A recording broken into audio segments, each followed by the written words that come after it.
Alors, quelques chiffres pour commencer. Là, vous avez l'évolution des achats des ménages entre 2017 et 2016. À gauche, vous avez ce qu'on appelle les PGC-PFLS, les produits de grande consommation et produits frais libre-service, donc la quasi-totalité de ce que vous pouvez acheter en libre-service dans un hypermarché, supermarché. Et vous voyez une consommation volume à plus 0,4%, alors que la population a augmenté de 0,6%. Donc ça veut dire effectivement une consommation assez atone. Et à droite, vous avez les produits frais traditionnels, la marée, les fruits et légumes, la charcuterie traiteur, le fromage à la coupe et bien évidemment la viande. Et vous voyez moins 1,3%. Donc ça nous dit déjà quelque chose évidemment sur l'évolution de la consommation. Dans ces produits frais traditionnels, les viandes sont à moins 2%. Par contre, si on regarde effectivement quelques sous-familles, eh bien vous voyez que dans l'univers des produits frais libre-service, le traiteur libre-service est à plus 4,1% et les viandes élaborées dans les viandes sont à plus 1,2%. Alors, c'était quelques chiffres pour poser les choses et on va y revenir, mais avant ça, on va prendre un peu de profondeur et je vais redire des choses qui ont été dites avant moi, mais qui sont effectivement importantes et qui sont que quand on cherche à expliquer aujourd'hui la consommation de viande, il faut bien se rappeler que notre société est l'héritière des éleveurs-agriculteurs qui ont façonné notre rapport au monde. Ainsi, manger de la viande, ça n'est pas un acte neutre, parce qu'il y a des espèces qu'on peut manger, d'autres qu'on ne peut pas manger. Il y a des façons d'abattre l'animal, des façons d'élever, des façons effectivement de le consommer, et ça depuis tout temps. Manger de la viande, ça renvoie à ce que nous sommes et à la façon dont nous agissons en accord avec nos valeurs.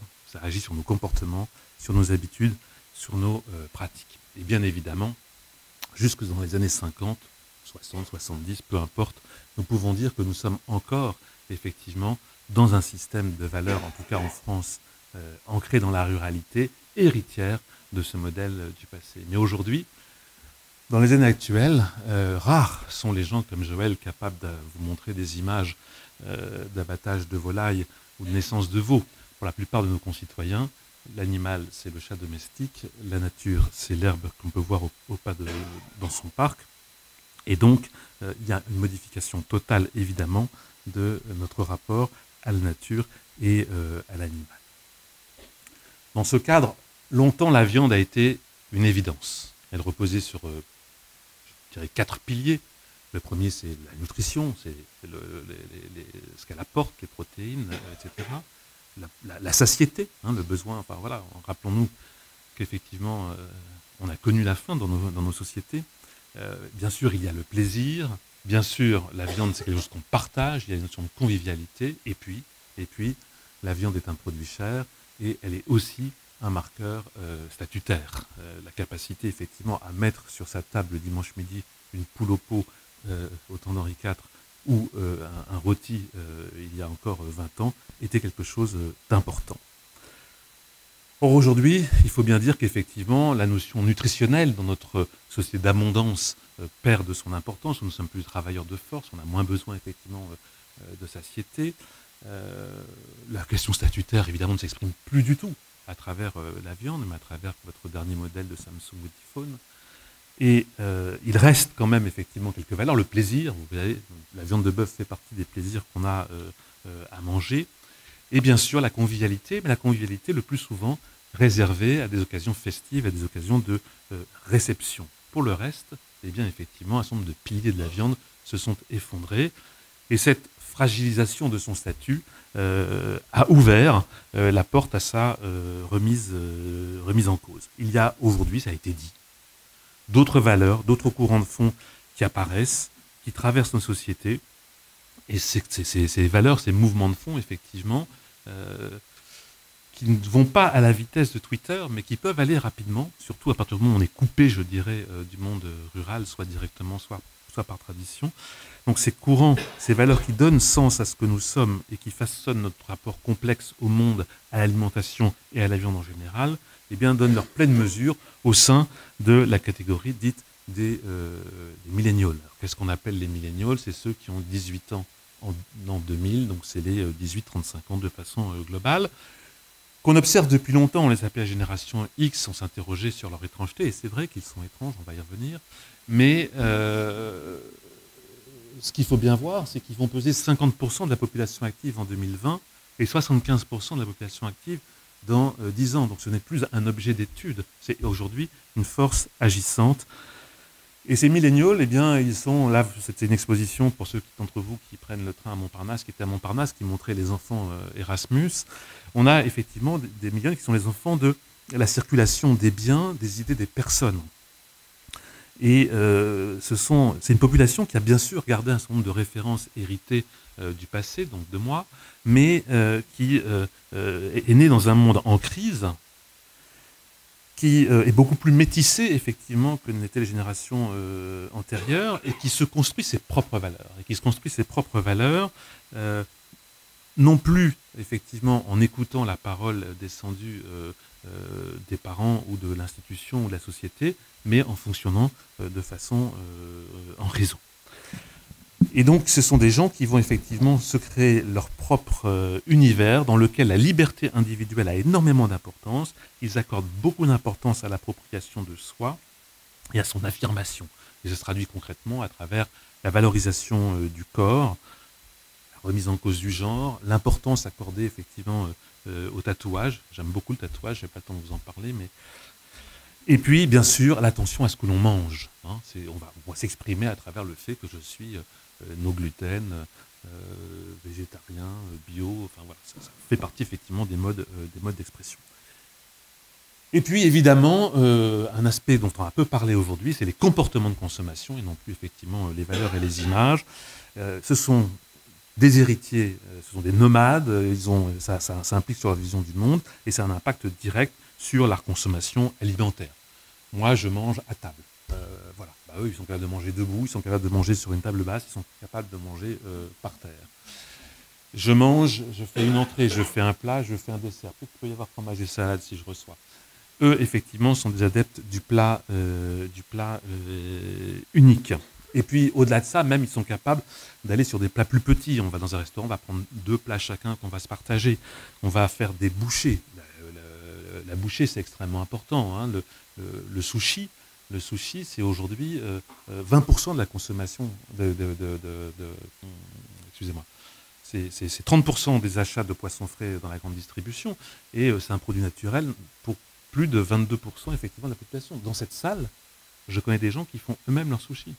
Je ne dirai pas de nom. Mais c'est important, si vous voulez, parce que c'est un mode de consommation différent et nos produits viande n'ont pas forcément su s'adapter aussi rapidement que les produits laitiers, charcutiers, volaillers à ces nouveaux modes de consommation qui prennent une place importante. Tout à l'heure, je vous montrais les produits en régression. Dans les produits en progression, il y a les produits apéritifs, plus 3,5%. Ce n'est pas une anecdote, l'apéritif dînatoire. Hein, le fait de manger sur un buffet ou autre, c'est des choses qui, effectivement, ont un impact important. Autre point important, on change, nous, notre tradition, c'est la cuisine de transformation. On cuisine les aliments, on les transforme, on les associe. Aujourd'hui, on est de plus en plus sur une cuisine d'assemblage. Je prends des éléments tout prêts que je vais assembler pour faire un bol, pour faire une salade, pour faire ce que vous voyez à l'écran. Et puis, bien évidemment, je suis beaucoup plus ouvert à la cuisine du monde. Je l'ai déjà cité. Pareil, aujourd'hui, la consommation alimentaire qui se développe, c'est la consommation hors domicile, mais pas de contresens. Nous ne parlons pas du restaurant, nous ne parlons pas de la cantine. On parle effectivement de la consommation qu'on va faire en marchant. On parle de ce qu'on va aller acheter chez Paul, chez Exquis, chez Tout Prêt à Manger, chez Kaiser, etc., qu'on va aller acheter à côté, qu'on va manger vite fait, qu'on va manger en marchant ou qu'on va ramener effectivement au bureau. C'est ça qui effectivement se développe de façon extrêmement importante. Et là encore, évidemment, la place de la viande est naturellement plus faible.